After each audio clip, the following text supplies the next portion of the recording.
The day my marriage ended, I was standing in the church parking lot holding a casserole dish I'd made for someone else's potluck. My husband had handed me the keys to his car, told me he needed space, and walked back inside without turning around. Not once. I stood there in the August heat with that ceramic dish warm against my palms, watching the glass doors swing shut behind him, and I thought, I don't even know which car to drive home. We'd shared everything for 4 years. His truck, my sedan. His family's cabin in Tennessee, my mother's holiday recipes. His idea of what our life would look like. And I'd believed it so completely I'd forgotten I'd ever had a different one.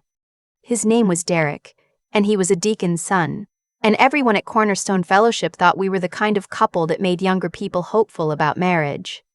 I thought so too, right up until I didn't. The thing people don't tell you about leaving a church community is that it feels like losing a second family.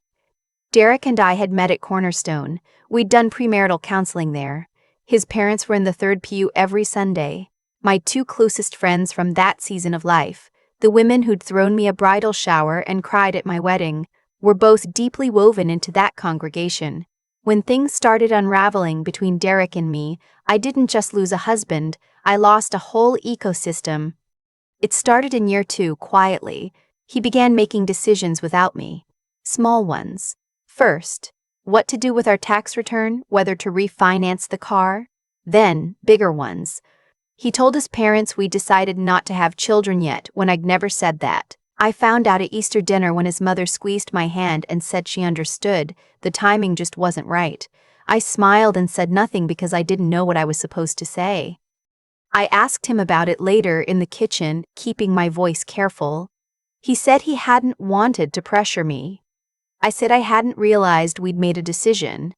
He said I was making it into something it wasn't. That was year 2. By year 4, I'd learned how to make a lot of things into nothing. The night he handed me the car keys, I'd come to pick him up from a men's fellowship event. He'd been in there for 3 hours longer than expected. And when I texted to ask if everything was okay, he'd just said, "Come get your car." Not "come get me," just the car. I drove home alone. He didn't come back that night. 2 weeks later, I was sitting in front of a mediator named Gail who wore reading glasses on a beaded chain and spoke in the measured tone of someone who'd seen every version of this conversation before. Derek sat across from me in a gray pullover and didn't look at my face once during the entire session. He wanted to dissolve the marriage quickly. No children, he said. No shared property beyond the joint account. He offered me $4,500 as a settlement, what he called a clean start amount, and said I could keep the sedan. Gail looked at me over her glasses and said, carefully, that I was welcome to take more time to consider. I said I needed to think about it. Derek said he hoped I'd be reasonable. I said I would be, and I hated myself a little for saying it. I signed within the week, not because I thought it was fair, because I was so exhausted from being careful in that marriage that I didn't have anything left to fight with. I took the $4,500, the sedan, and a box of kitchen things he said he didn't want, and I moved into a 1-bedroom apartment on Caldwell Street in Asheville, North Carolina, where I didn't know a single neighbor and didn't particularly want to. The apartment was on the 2nd floor of a converted Victorian. The owner lived on the 1st floor, a man named Mr. Hatch, who was about 70 and kept a tabby cat named Biscuit, who sometimes sat on the mailbox. The unit across the hall was rented by a woman named Daphne who worked nights at Mission Hospital and left her shoes outside her door in a very specific arrangement I learned not to disturb. For the first month, I mostly worked from home, ate cereal for dinner, and called my mother every few days. She lived in Greensboro, 4 hours east, and she was careful with me the way you're careful with something you're afraid might break. She didn't say much about Derek. She said she was proud of me for landing on my feet. I wasn't sure I had landed anywhere yet. My job was remote. I did medical billing for a small orthopedic practice, which meant I spent 8 hours a day staring at claim codes and insurance portals and occasionally arguing with someone at an 800 number about reimbursement rates. It paid okay. It was completely invisible work in the best possible way. Nobody needed anything from me emotionally. I could do it in pajamas. Those first months, that mattered more than I expected. The apartment had a small balcony off the living room, barely big enough for 2 chairs, and I'd drag a blanket out there in the evenings with a mug of something warm and watch the street below. Caldwell wasn't a busy road. Mostly it was dog walkers and the occasional jogger and a family down the block with 3 young kids who were always outside doing something loud and affectionate and completely indifferent to my observation. The unit adjacent to mine, sharing my floor, was empty when I moved in. The building only had 4 units total. So for a few weeks it was just me, Mr. Hatch and Biscuit below, Daphne across the hall coming and going in her scrubs. Then, on a rainy Thursday in October, someone moved in next door. I heard the footsteps before anything else. Steady and unhurried, even with what sounded like heavy boxes. No cursing, no loud music, no moving company banter. Just someone systematically bringing things up a staircase at a pace that suggested they were used to carrying weight. I didn't go introduce myself. I'd never been good at that even before everything. I told myself I'd wait until a natural moment presented itself. The natural moment turned out to be 4 days later when I locked myself out. It was a Tuesday morning. I'd walked downstairs to check the mail in my socks and let the door fall shut behind me. My phone was inside. My keys were inside. Mr. Hatch wasn't home. His car was gone. Daphne worked nights and I wasn't about to pound on her door at 9 a.m. I was standing in the second-floor hallway in socked feet and an old seminary sweatshirt from Derek's college, which I hadn't gotten rid of yet for reasons I couldn't fully justify, when the door to Unit 2B opened. The man who came out was maybe 35, medium height, wearing a flannel shirt rolled to the elbows and carrying what looked like a laptop bag. He had the kind of face that didn't register surprise easily. He looked at me, looked at my socked feet, looked at the closed door behind me. "Locked out?" he said. "Yes," I said. "You want to call someone? You can use my phone." I borrowed his phone, called my landlord's cell, and stood in the hallway for 20 uncomfortable minutes while he waited inside. He didn't make conversation. He left the door open, which I took as hospitality, but he went back to whatever he was doing at his kitchen table without seeming to need acknowledgement for the gesture. His name was Conrad, I learned eventually. Conrad Marsh. He'd moved from Knoxville. He worked, vaguely, in consulting, which in my experience could mean anything from management strategy to something you were not supposed to ask follow-up questions about. He had a large black dog named Remy who was extremely well-behaved and seemed to regard all humans with a calm, evaluating patience. I thought, quiet man, quiet dog. I filed them away and went back to my life. Fall became winter the way it does in western North Carolina. Sudden and serious. The leaves went fast. The mornings got cold enough that the wooden stairs had frost on them, and I started wearing 2 pairs of socks and didn't care even a little. I was starting to find a rhythm.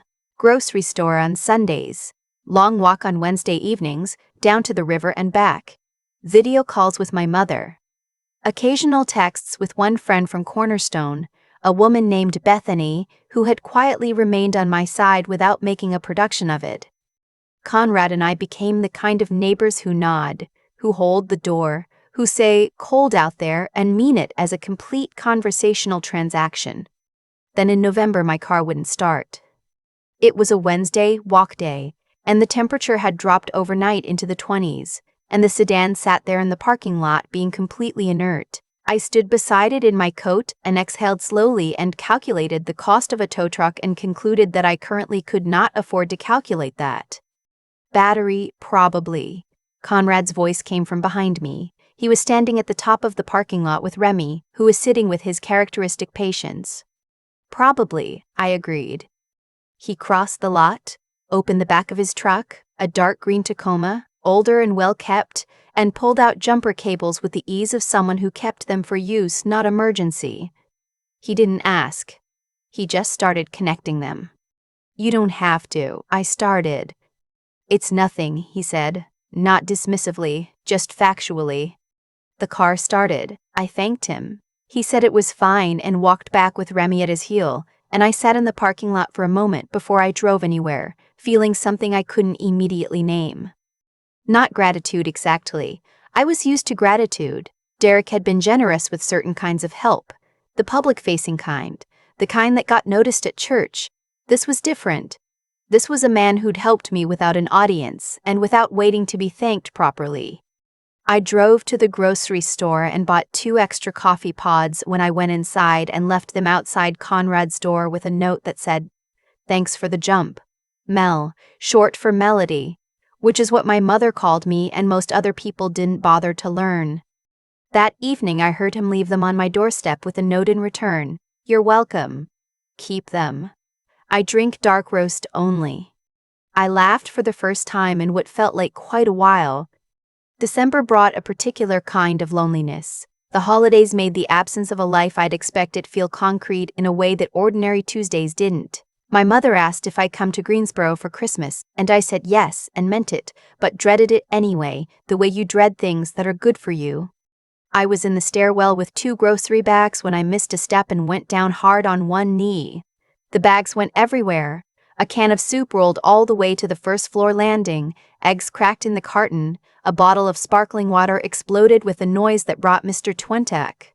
Hatch's door opened by 2 inches.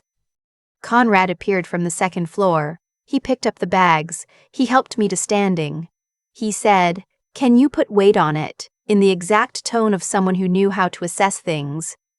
"Yes," I said, "I'm fine, I'm embarrassed." "No reason to be," he said.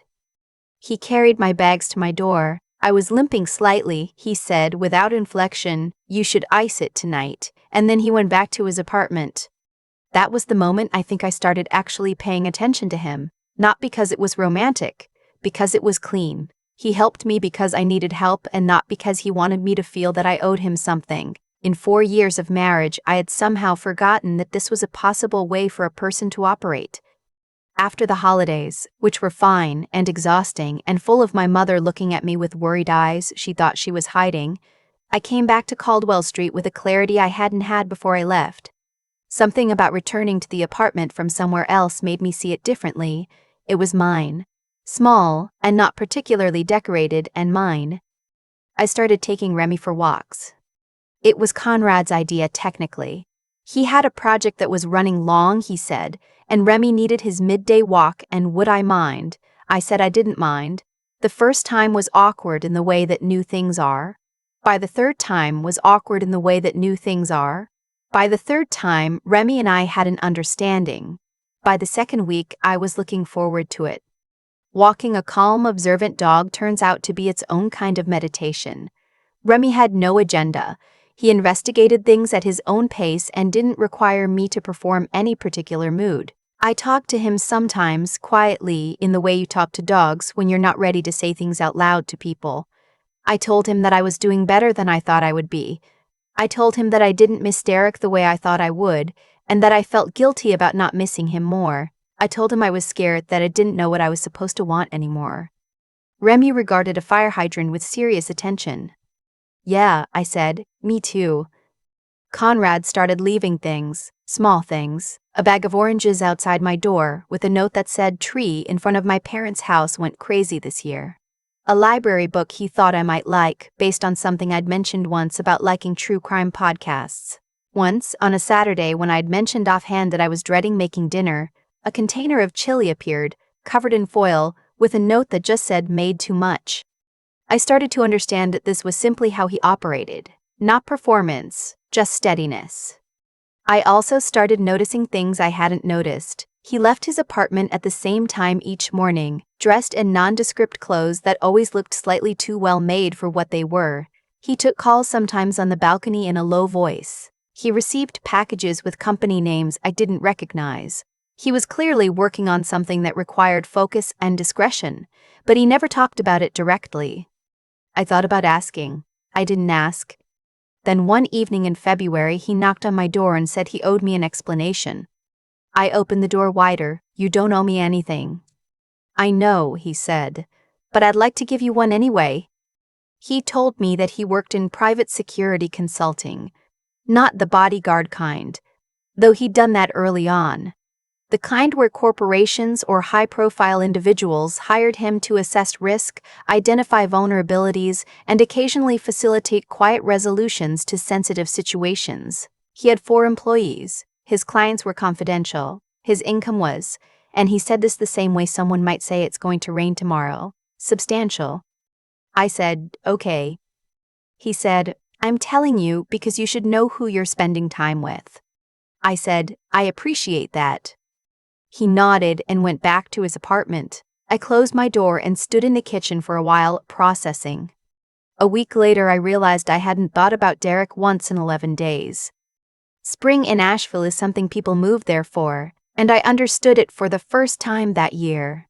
The mountains come back to life in layers, the dogwoods first, then the redbuds, then everything else in a rush. I bought a window box and planted herbs because it felt like a thing to do, like a statement of some kind, like I was declaring that I intended to be here long enough to grow something.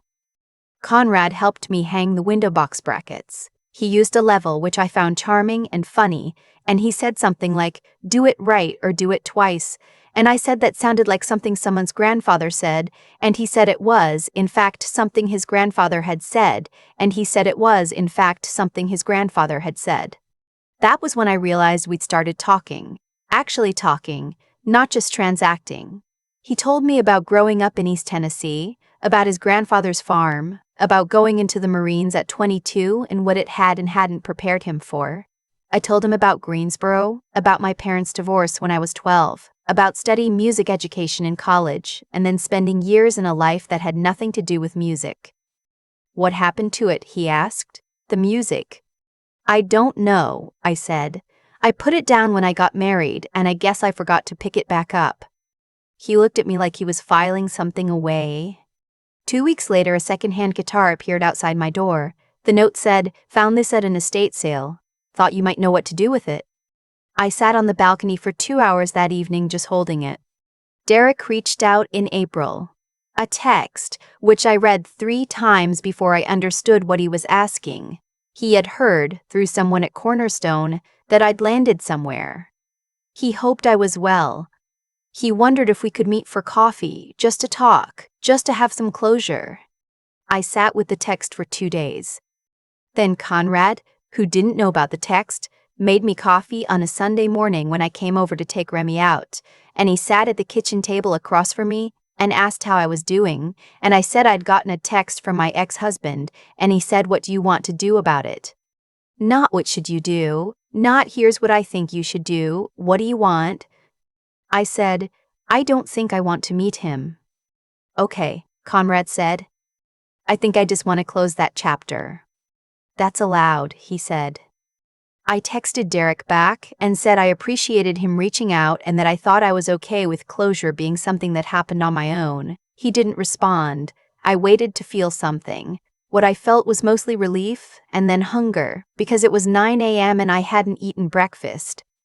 Conrad made scrambled eggs. He cooked with the same quiet competence he applied to everything else. I fell in love with him in May, standing in the parking lot at dusk, watching him throw a tennis ball for Remy for the 14th or 15th time, with exactly the same form each time, steady and patient, not bored, just present. He hadn't tried to be anything other than what he was since the first day I'd borrowed his phone. He hadn't performed patience or manufactured warmth. He'd just been there, steadily, every day, and let me catch up at my own speed. I didn't say anything about it that evening. I said something about it 3 weeks later, on his balcony, when the evening had gone long in the way evenings do in May and neither of us had thought to go inside. I said, I think I need to tell you something. He said, I think I already know. I said, I'd still like to say it. He said, then say it. So I did.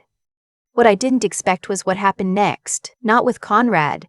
That part unfolded the way things unfold when they're built on a real foundation rather than a performance. But with Derek, he showed up at Cornerstone in June apparently, and told people things, about me leaving, about reasons he implied rather than stated. He told a mutual acquaintance that I'd checked out of the marriage before it ended. He said this with the particular confidence of someone who decided their version was the only version. Word got back to me through Bethany, who texted me a careful message and asked if I was okay. I was, actually. That was the strange thing. I'd been afraid for years of what Derek might say if things ever fell apart, and now that he was saying it, It landed with about as much weight as weather. It happened. I noticed it. It passed. Then Conrad found out. He didn't say anything dramatic. He didn't make it about himself, didn't posture, didn't oster to do anything I hadn't asked him to do. He just sat across from me and listened to all of it and then said quietly, "He doesn't know who you are."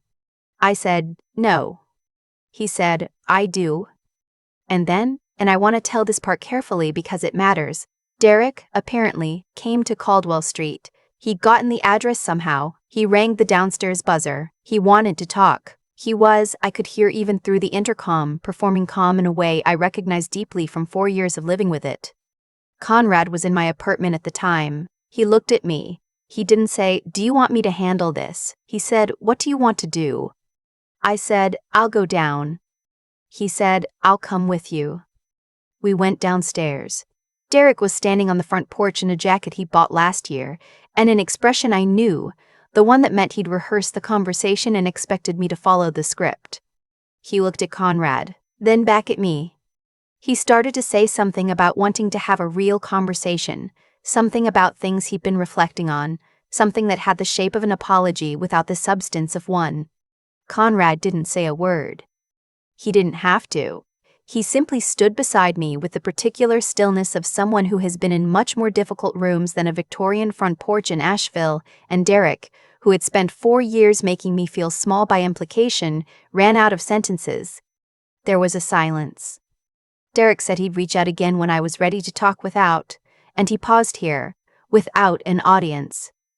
Conrad said evenly, "She told you what she needed. That was 6 weeks ago. Not threatening, not loud. Just clear in the way facts are clear."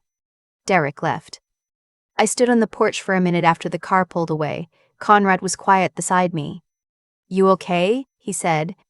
"Yeah," I said, and I was. Not in the way I'd been fine in that mediator's office, which was the kind of fine that was holding something down.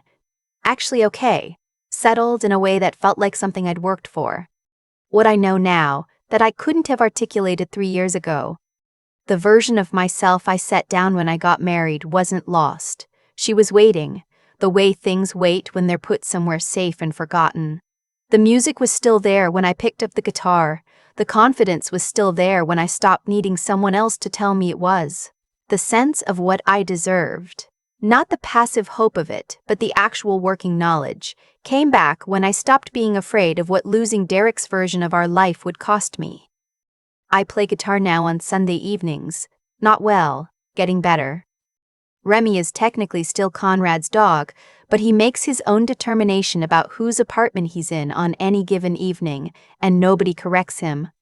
My mother came to visit in September and met Conrad on the second day and said afterward that he seemed like someone who knew how to be quiet without making the room smaller. I said yes, that's it exactly. The window box herbs grew. I used them all summer. The basil especially went completely overboard, which felt like a message of some kind, or maybe just like basil. I think about Derek sometimes, not with longing or anger, mostly with a kind of neutral clarity, the way you think about weather from a previous year. I gave 4 years to something that wasn't going to grow. I know that now, and I know that the time wasn't wasted, because it was part of how I got to Caldwell Street, and to this apartment, and to the particular quiet Tuesday evening when a man I didn't know yet opened his door and said, "You want to call someone," without making it a negotiation. Some things take time to understand. Some things you figure out in a parking lot at dusk, watching someone throw a ball for a dog, and suddenly the whole shape of what you're looking for comes clear, and you realize you've been standing next to it for months. I used to think I was a patient person. 4 years of marriage to Derek taught me I'd confused patience with silence, and that is not the same thing at all. What I did during those 4 years was shrink, not all at once, slowly the way a candle burns. You don't notice it getting shorter until suddenly the flame is very close to the table. I set down the guitar. I stopped bringing up the children conversation after the 3rd time it went nowhere. I learned to read the room before I spoke, to calibrate my words against his mood, to make myself easier to be around by making myself less. I thought that was what commitment looked like. I thought I was being good at marriage. I wasn't. I was just being careful, and careful, I've learned, is not the same as good. When Conrad first handed me his phone in that hallway, me and my socked feet, embarrassed, caught in a small and ridiculous situation I'd created by not paying attention. He didn't make it a transaction. He didn't wait for me to be grateful in the right way or at the right volume. He just did the thing that needed doing and went back inside. That was the first time I noticed it. I'd been so accustomed to help that came with an invoice, emotional, social, relational, that help with no strings felt almost suspicious. It wasn't suspicious. It was just what integrity looks like when it doesn't need an audience. I've thought a lot about what made Conrad different, and I don't think it was the practical things, though those mattered. It was that he seemed to have thought clearly about who he was and what he valued, and then he just lived that way without requiring anyone to applaud him for it. He was honest about his work the moment he felt I had a right to know. He never claimed to be something he wasn't. He never made me feel that my understanding of a situation was wrong just because it differed from his. That kind of clarity, knowing yourself that completely, and living from that knowledge rather than from what other people expect, is rarer than it sounds. And I had to build my own version of it. That part was mine to do. Conrad didn't fix me. I want to be precise about that, because I think it matters. What he did was stay steady long enough that I could remember what steadiness felt like in my own body, long enough that I could hear the difference between my actual voice and the version of my voice I've been performing. The work of figuring out what I wanted, what I would and wouldn't accept, what kind of life I was actually capable of, that was mine. I did it in the evenings on the balcony, and on walks with Remy, and in the weeks after I texted Derek back and felt relief instead of grief. Resilience, I think, isn't about not falling. I fell in that stairwell and bags went everywhere, and an egg cracked and I was mortified. It's about what you do in the minute after. Whether you stay on the floor or you get up and ice your knee and eat dinner anyway. I put the guitar down for years. I picked it back up. It's not the same as starting over. It's continuing, which is harder in some ways and more honest in all of them. The basil in the window box went overboard because I watered it consistently and it lived in decent light. That's all growing ever requires, the conditions and the showing up. Derek knew a version of me that had learned to make herself small. Conrad knows the one who decided to stop. I think that's the only version worth being.